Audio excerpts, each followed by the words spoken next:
Olá, alunos! Estamos iniciando mais uma aula de arte e o tema hoje é arquitetura urbana. O que é mesmo arquitetura no sentido exato da palavra? Arquitetura é arte e técnica de organizar espaços e criar ambientes para abrigar de forma estética os diversos tipos de atividades humanas. Simplificando, é a técnica de construção com arte. Geralmente, um movimento artístico dominante em cada período histórico determina o estilo da construção. Mas agora vamos falar da atualidade da arquitetura. Observando essa imagem, o que chama a atenção? Podemos dizer que a arquitetura urbana também revela diferenças, não é mesmo? De um lado, edifícios de alto padrão, de outro, habitações populares. Isso é o que a gente percebe de forma geral, não é? Nessa outra imagem, do mesmo lugar, observamos a comunidade de Paraisópolis, ou o bairro de Paraisópolis, onde habitam mais de 100 mil pessoas. Paraisópolis, que está localizado perto de um bairro nobre, o Morumbi, é quase uma cidade. Todos os grandes bancos do país têm agência lá. A comunidade começou a se formar há quase 60 anos com a ocupação de pequenos lotes não comercializados. O mais importante, no entanto, é que mesmo que a arquitetura seja diferente, aqui ou ali, ela envolve vivências de famílias de várias gerações. O Brasil já tem mais de 500 anos, mas como era a arquitetura por aqui na época do Império? É através de artistas e de outras formas de arte que nós podemos apreciar como eram as casas, as igrejas e como viviam as pessoas de 200 anos atrás.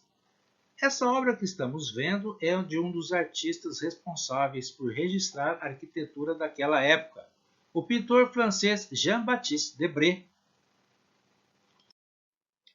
Debré partiu da França para o Brasil em 1816, convidado por Dom João VI para ajudar a fundar por aqui a Academia de Belas Artes. Assim, Debré produziu muitas gravuras, como essa que destaca o carnaval da época. Possivelmente essa brincadeira é o intrudo. Vocês sabem o que é uma gravura? Gravura é uma imagem obtida por meio da impressão de uma matriz feita à mão. Esses desenhos eram todos gravuras. O desenho é aplicado na matriz, que pode ser de madeira ou pedra, que funciona como um carimbo, gerando cópias da imagem. Voltando a Debré, ele não só retratou a arquitetura, como também as pessoas da época, incluindo os senhores e os escravizados, como também registrou fatos históricos, como o dia do fico em que Dom Pedro I decidiu ficar no Brasil, mesmo sendo chamado por Portugal. Nessas duas imagens observamos os dois momentos, a arquitetura e o povo registrado por Debré, e também esse momento solene envolvendo Dom Pedro I. A arquitetura ajudou a compor as principais obras de arte de todos os períodos.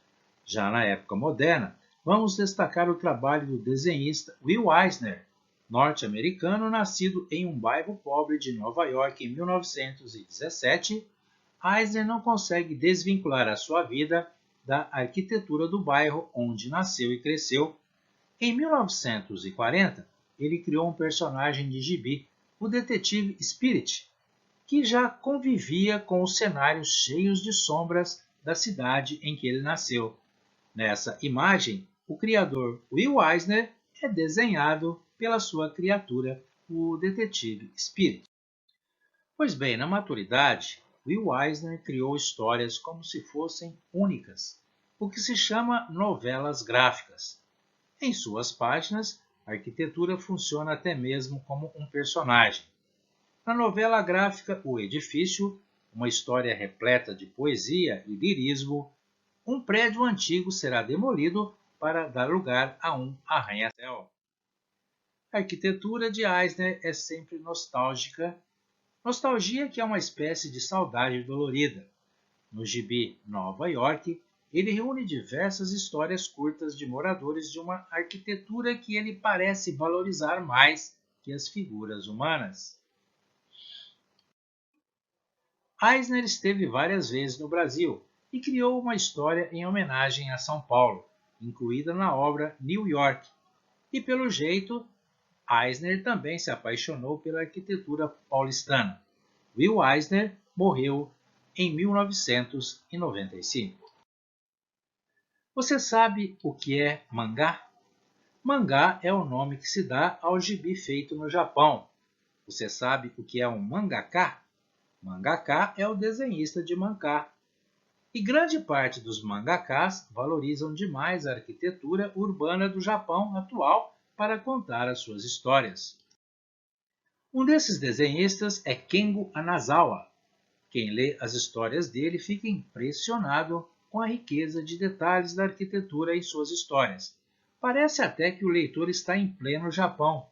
Os muitos detalhes indicam que o desenhista utiliza fotografias de cidades trabalhadas em computador e encaixa os seus personagens no cenário. Mas Kengo é um dos muitos que utilizam a arquitetura para criar as suas histórias. A arquitetura tem a ver com o ambiente. Se o ambiente é escuro, por exemplo, pode contribuir para passar uma sensação de medo. Se é bem iluminado, pode transmitir alegria. Assim como são as histórias, a arquitetura pode influir em nosso estado de espírito. Pense um pouco nisso. E se a resposta for positiva, da forma como criamos ou recriamos a arquitetura, estamos trabalhando com sensações que têm tudo a ver com arte, não é mesmo? Os espaços públicos, os prédios, os monumentos, também são inspiração para dois talentosos artistas plásticos barretenses. A primeira delas é Conceição Ribeiro Borges, integrante da Academia Barretense de Cultura. Conceição gosta de trabalhar com aquarela. Aquarela é uma tinta que é diluída em água, assim como o guache, que vocês conhecem tão bem. Como são fáceis de carregar, Conceição costuma levar sempre os seus materiais de pintura. Quando vê uma cena que chama a sua atenção, para e pinta. Essa aquarela Conceição pintou na Praça do Japão, ali na região dos Lagos, aqui mesmo em Barretos. Mostra a bandeira japonesa sobre uma representação do Monte Fuji, que é muito importante para os japoneses. Foi nessa outra imagem que nós aparecemos.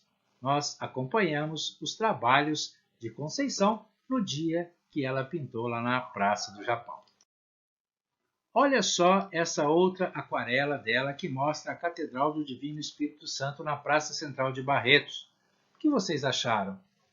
A tinta da aquarela, por ser diluída em água, cria manchas em contato com o papel, e por isso o artista tem que ser bem habilidoso para fazer com que essas manchas ganhem sentido.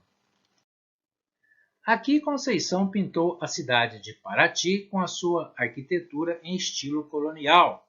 Na outra imagem, Conceição pintou um templo presbiteriano, uma igreja presbiteriana que fica lá perto do antigo frigorífico Anglo. Nessa foto você também vê o tipo de pincel que a artista usa, diferente daquele que a gente conhece, não é mesmo? Esse é um pincel japonês próprio para aquarela. Vamos terminar com uma imagem que comprova que a arquitetura serve também para resgatar lembranças e emoções. Essa casinha amarela que Conceição pintou é a casa em que ela morou quando criança, com os pais e os irmãos. Legal, não é mesmo? Pois bem, o segundo artista barretense que se dedica a pintar também a arquitetura urbana é Geraldo Rodrigues, o Dado Sturt. Dado é um estudioso das cores. Muitas das suas pinturas, em que usa a tinta a óleo, são produzidas apenas com 3 cores, as cores primárias. Quais são mesmo as cores primárias? Vocês já aprenderam. O azul, também chamado de ciano nas artes gráficas, o vermelho, também chamado de magenta pelos profissionais gráficos, e o amarelo. Para fazer obras como essa, que representa a Rua 18 com a Avenida 23, Dado não usou nenhuma outra cor que não fosse o azul, o vermelho e o amarelo. Afinal, a mistura dessas três cores nos dá todas as demais cores, não é mesmo? A arquitetura muitas vezes é substituída, como aquela história do edifício de Will Eisner, está lembrado? Por isso, trabalhos como o de Dado ganham mais essa importância, a de contar a história da arquitetura urbana, mesmo que ela seja substituída um dia. É como se ele continuasse o trabalho de Debré. O que chama a atenção nas pinturas de Dado é a reprodução bem realista da paisagem urbana, diferentemente de Conceição, em que a tinta expande a beleza da obra. Dado busca a beleza do hiperrealismo. Veja como parece uma fotografia essa casa pintada na Avenida 19. Note o toldo nas portas e janelas. Parece de matéria plástica, não é mesmo? Uma verdadeira obra-prima. Pintar a arquitetura urbana é muitas vezes transformar locais comuns em quadros admiráveis. Veja como ficou legal o calçadão da Avenida 19, pintado pelo Dado Stuart. E para terminar, vamos mostrar um trabalho de Dado Stuart que não é arquitetura urbana, mas é arquitetura rural. Olha como ficou a sede desse sítio. Que mensagem as cores vivas dessa casa passam para você? Não sei se você vai concordar comigo, mas essa me passou a sensação de que todos que viveram ou vivem nessa casa foram ou são muito felizes. Bem, estamos chegando ao final de mais uma videoaula, mas como fazer arte é tão bom quanto apreciar, quero deixar um exercício para vocês. É claro que vamos fazer um desenho de arquitetura urbana, mas o importante nesse momento é exercitar principalmente o nosso olhar, sem se preocupar muito com as formas. A tarefa é a seguinte: busque desenhar um ponto que você considere importante visualmente na sua rua, a mercearia da esquina, a padaria, a igreja próxima, a escola, ou uma visão geral da rua se preferir. Como estamos em período de isolamento, pode ser um desenho de memória. A sugestão é que você coloque cor no seu desenho. Utilize lápis de cor. A proposta é que você retrate algum ponto de sua rua que tenha importância para você ou faça muito sentido. Bom, pessoal, chegamos mais ao final dessa videoaula. Obrigado pela atenção, bom trabalho e até a próxima aula.